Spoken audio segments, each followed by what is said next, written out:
Welcome to Lakshmi food. સ્વાગત છે તમારું મારી યુટ્યુબ ચેનલમાં. તો ચલો, આજે આપણે બનાવવાના છીએ, વરસાદની સિઝન ચાલુ થઈ ગઈ છે, એમાં મજા પડી જાય ખાવાની એવા સરસ મજાના પાલક અને બટાકાના ભજીયા, અથવા તો તમે એને પકોડા પણ કહી શકો છો. એવા સરસ મજાના પાલક બટાકાના ભજીયા બનાવવા માટે આપણે 4 મીડિયમ સાઇઝના બટાકા લઈ લીધેલા છે. એને ચોખ્ખા પાણીથી ધોઈ અને કુકરમાં લઈ અને 1 થી સવા કપ જેટલું મેં પાણી નાખી અને એને બાફવા માટે મૂકી દેવાના છે. બટાકાને આપણે આખા જ બાફી લેવાના છે, ટુકડા કરીને નથી બાફવાના, કેમ કે આપણે આને ખમણીને લેવાના છે અને એકદમ ચીકણા ના થઈ જાય એટલા માટે આપણે આખા બટાકાને બાફવા માટે મૂકી દઈશું અને 4 જેવી વિસલ કરી લેવાની છે. બટાકા આપણા બફાય ત્યાં સુધી મેં 3 પૂરિયા પાલક લીધેલો છે અને એને સરસ પહેલાં આખો પાલક ધોઈ લીધેલો છે અને એક બાઉલમાં મેં નીતરવા માટે મૂકી દીધેલો છે. આપણી પાલક સરસ નીતરી જાય પછી આપણે કોટનના કપડા ઉપર આવી રીતે લઈ લેવાની છે અને બધી જ પાલકને આવી રીતે સિંગલ બંને સાઈડેથી લૂછીને લઈ લેવાની છે, જેથી કરીને ઉપર કોઈ જીવજંતુ કે કચરો કે હોય તો બધો નીકળી જાય અને એકદમ પાલક આપણી ચોખ્ખી થઈ જાય. અને એકદમ ઝીણી કટિંગ કરીને લેવાની છે, એટલે પછી કટિંગ કર્યા પછી એને ધોવાની મજા નહીં આવે. એટલે પહેલાંથી જ આપણે પાલકને ધોઈ કોરી કરી અને પછી જ આપણે એનું કટિંગ કરવાનું છે. આ વસ્તુનું તમારે ખાસ ધ્યાન રાખવાનું છે. મારી આપેલી દરેક ટ્રીકને તમે ફોલો કરજો. નાની ટ્રીક અને ટિપ્સને ફોલો કરશો તો તમારી પણ આ રેસીપી સરસ બનીને તૈયાર થવાની છે. તો પાલકને આપણે 5 થી 6 પાના લઈ લીધેલા છે અને આવી રીતે ઊભી પતલી સ્લાઈસ કરી લેવાની છે. પછી આડી સ્લાઈસ કરી અને આપણે આવી રીતે કટિંગ કરી લઈશું, તો આનું એકદમ ઝીણું કટિંગ થશે. આ રીતથી તમે પાલકને કટિંગ કરી જોજો ને પછી મને કહેજો કે તમારી પાલક કેવી કટિંગ થાય છે. તો તમે જોઈ શકો છો એકદમ ઝીણું બારીક કટિંગ આપણે આનું થઈ જાય છે. આપણે ઝીણું કટિંગ જ લેવાનું છે આની અંદર, એટલે સેમ આવી રીતે તમે કટિંગ કરી શકો છો. મારી વિડીયોમાં તમે લાસ્ટ સુધી બન્યા રહેજો અને દરેક ટ્રીકને ફોલો કરી અને આ ભજીયા તમે બનાવશો તો તમારા પણ ભજીયા સરસ બનશે. અને પહેલી વખત બનાવતા હશો તો પણ તમારા ભજીયા સરસ બનીને તૈયાર થશે. અને હજી સુધી તમે મારી ચેનલને સબસ્ક્રાઈબ ના કરી હોય તો ચેનલને સબસ્ક્રાઈબ કરી દેજો અને બાજુમાં રહેલા બેલ આઇકોનને પ્રેસ કરી દેજો, જેથી કરીને આવનાર તમામ નવી રેસીપીના વિડીયો ફટાફટ તમારી સુધી પહોંચી જાય.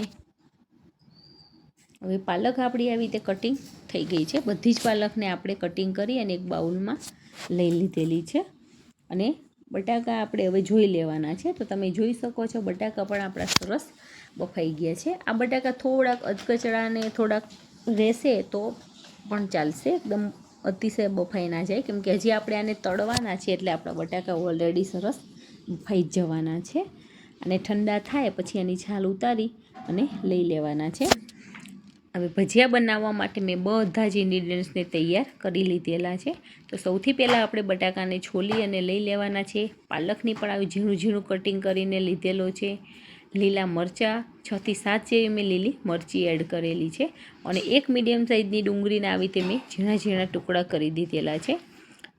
ખમણેલું આદું, લીલા ધાણા, 1 લીંબુનો રસ, અધકચરા ખાંડેલા આખા ધાણા આવે છે એ, 1 ચમચી જેવું ટોપરાનું ખમણ લીધેલું છે, જે આવું જાડું ખમણ આવે છે એ, 1 ચમચી સફેદ તલ લીધેલા છે અને ચપટી આપણે આની અંદર અજમો એડ કરવાનો છે, કે રાતના ટાઈમે બનાવતા હોય તો સહેજ અજમો નાખો તો સારું. અડધી ચમચી જેવું મરચું પાવડર, ટેસ્ટ પ્રમાણે મીઠું, અડધી ચમચી હળદર પાવડર અને 1 ચમચી મેં ધાણા જીરું પાવડર લીધેલો છે. આ બધી જ વસ્તુનો ઉપયોગ કરી અને આપણે આને સરસ ભજીયાનું બેટર બનાવી લેવાનું છે. હવે મેં આવી રીતે મોટો બાઉલ લઈ લીધેલો છે. મિક્સિંગ બાઉલની અંદર આપણે બધી જ વસ્તુને એડ કરી લેવાની છે. બાઉલ થોડોક મોટો જ લેવાનો છે, જેથી કરીને આપણને બધી જ વસ્તુ મિક્સ કરતા ફાવે. હવે બટાકાને આપણે આવી રીતે ખમણીને લઈ લેવાના છે. બાફેલા બટાકા છે એટલે એની ફટાફટ ખમણ થઈ જશે, પણ એના ગાંઠા કે એવું ના રહે એના માટે આપણે એને ખમણીને લઈએ છીએ. તમે એને પ્રેસ કરીને લો તો પણ ચાલે, પણ પ્રેસ કરવાથી આપણા બટાકા ચીકણા પડી જાય છે, એટલા માટે મેં ખમણીને ઉપયોગ કરેલો છે. હવે આપણી જે પાલક લીધેલી છે તમે જોઈ શકો છો એકદમ ચોખ્ખી પાલક આપણી થઈ ગઈ છે, એકદમ નીતરીને પાણી પણ નથી રહ્યું જરાય એમાં. હવે એની અંદર આપણે લીલા ધાણા એડ કરવાના છે ને આપણે જે પણ ઇન્ગ્રીડિયન્ટ્સ લીધા છે બધા 1 બાય 1 આમાં એડ કરતા જઈશું. ને અહીંયા લીલી મરચી વધારે લીધેલી છે કેમ કે આપણે સૂકું મરચું પાવડર વધારે નથી એડ કરવાના અને લીલી મરચીથી જ આપણે આની તીખાશ લાવવાની છે કેમ કે આપણે બધા લીલા વેજીટેબલ્સનો વધારે ઉપયોગ કરેલો છે એટલા માટે. અને લીલી મરચીથી એનો ટેસ્ટ પણ સારો આવે છે. બેઠી તીખાશ આવે છે તો આપણને ખાવાની પણ બહુ મજા આવતી હોય છે. બધી જ વસ્તુ આપણે આની અંદર એડ કરવાની છે. અજમો આવી રીતે હથેળીમાં લઈ અને મસળી લેવાનો છે.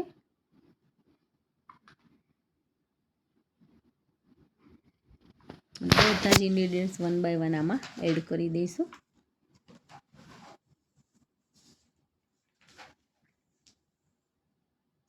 ચોમાસાની સિઝનમાં આપણે તળેલું ખાવાની ઈચ્છા વારંવાર થતી હોય છે તો દરરોજ આપણે કંઈ મેથીના ભજીયા કે એમ વિચાર આવે કે દરરોજ શું બનાવીને ખાવું તો તમે આ અલગ રીતના ભજીયા બનાવીને ટ્રાય કરજો. તમને ખાવાની બહુ જ મજા આવશે. બધા જ મસાલા અને આપણું વેજીટેબલ્સ ને બધું મિક્સ થઈ ગયું છે, એડ થઈ ગયું છે. એમાં મિક્સ કરી લેવાનું છે. હાથથી તમે આવી રીતે મસળી અને સરસ મિક્સ કરી શકો છો. આને આપણે એકદમ પતલું બેટર નથી બનાવવાનું, આપણે આને ઘટ આવું જાડું જ રાખવાનું છે.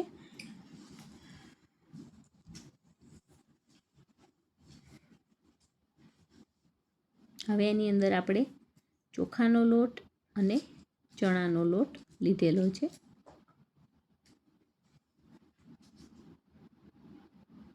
અડધી વાટકી ચોખાનો લોટ અને 1 વાટકી જેવો ચણાનો લોટ લીધેલો છે. આ બંને લોટને આપણે એડ કરવાના છે. ચોખાનો લોટ એડ કરવાથી આપણા ભજીયા સરસ ક્રિસ્પી બને છે. અને બધું જ આવી રીતે મિક્સ કરી લેવાનું છે. તો ઓલમોસ્ટ તો આપણી પાલકને એમાંથી પાણી છૂટું પડતું હોય છે. બટાકા પણ આપણા બાફેલા છે એટલે એની અંદર પાણીની જરૂર નહીં પડે. પણ તો પણ તમને એવું લાગે કે આપણું આ બેટર થોડુંક ડ્રાય થાય છે તો તમે 1-2 ચમચી આમાં પાણી એડ કરી અને પાછું આવી રીતે મિક્સ કરી શકો છો. તો થોડુંક આપણું બેટર લૂઝ થશે. અને ભજીયા બનાવીએ એવું એકદમ પાતળું બેટર નથી બનાવવાનું. આવી રીતે જેમ લોટ બાંધેલો હોય એ ટાઈપનું જ આપણે બેટર બનાવી લેવાનું છે કેમ કે આપણે ભજીયા થોડા ક્રિસ્પી બનાવવાના છે એટલા માટે. આની અંદર સોડા કે ઈનોનો કે આપણે એવો ઉપયોગ જરાય નથી કરવાનો કેમ કે ઓલરેડી વેજીટેબલ્સ વધારે છે ને આની અંદર લોટનું પ્રમાણ એકદમ ઓછું હોય છે એટલે આપણા ભજીયા એકદમ સોફ્ટ બનીને અંદરથી સોફ્ટ અને ઉપરથી એકદમ ક્રિસ્પી બનીને તૈયાર થવાના છે. તો તમે જોઈ શકો છો ભજીયા બનાવવા માટેનું બેટર આપણું બનીને તૈયાર થઈ ગયું છે. હાથથી આવી રીતે તમારે ચેક કરી લેવાનું છે. હવે એક સાઈડે મેં તેલને ગરમ કરવા માટે મૂકી દીધેલું છે. તેલ સરસ ગરમ થાય પછી એની અંદર આપણે આ ભજીયાને પાડી લેવાના છે. 1 બાય 1 આપણે થોડાક આવી રીતે મીડિયમ સાઇઝના ભજીયા મૂકતા જઈશું.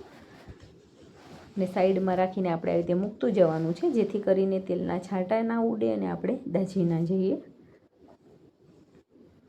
જો તમને મારો વિડીયો પસંદ આવે તો વિડીયોને લાઈક કરજો અને તમારા ગ્રુપમાં ચોક્કસથી શેર કરજો. અને વિડીયોમાં લાસ્ટ સુધી બનાવી રહેજો અને મારી આપેલી દરેક ટ્રીક અને ટિપ્સને ફોલો કરીને તમે પણ ભજીયા બનાવજો. અને આ ચોમાસાની ઋતુમાં તમારા પાલકના ભજીયા કેવા બને છે એ કમેન્ટ કરીને મને ચોક્કસથી કહેજો. હવે મીડિયમ ગેસ શરૂઆતમાં આપણે ફૂલ ગેસ રાખવાનો છે.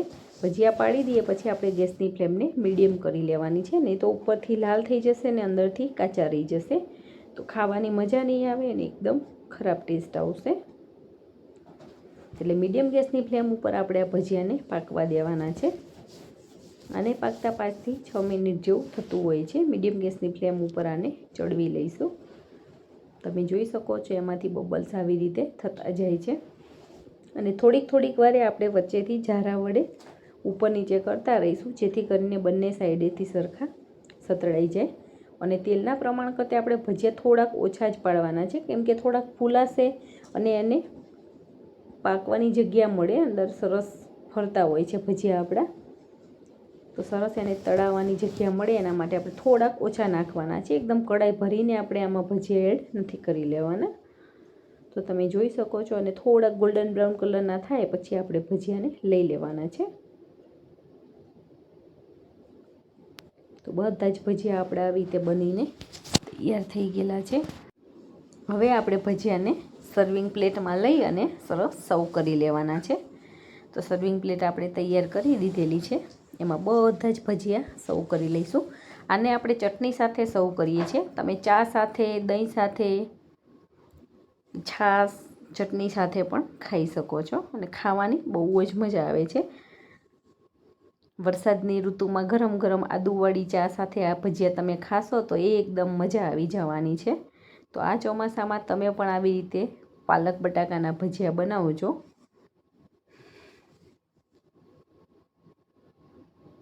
આ ભજીયાને ઠંડા પણ ખાવાની બહુ જ મજા આવતી હોય છે.